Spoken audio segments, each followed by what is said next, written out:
Hello, good morning. Nandito po ulit ako, si Chris. Ngayon po, ituturo ko po sa inyo kung paano mag-remit from your GPRS account to BPI Bank. No, punta po tayo sa remittance.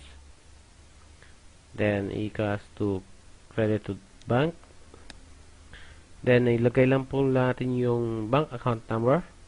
So, ang BPI po may 10 digit ang bank account.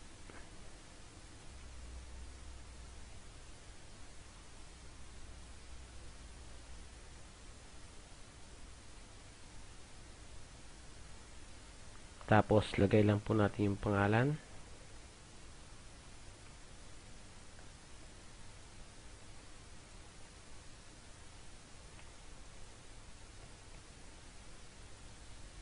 Tapos, BPI. Tapos, yung amount. Okay. Double check lang po natin bago natin i-proceed.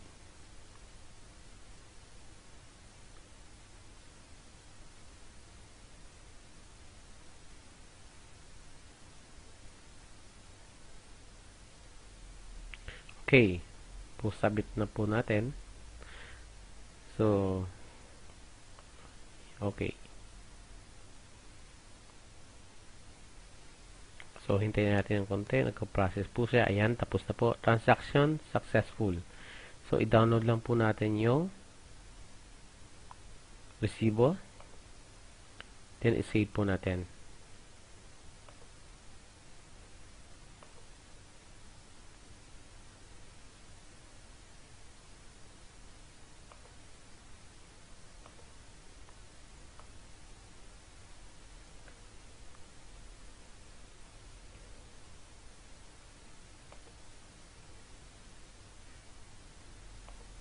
Okay na po. Tapos na po yung ating transaction. Maraming salamat.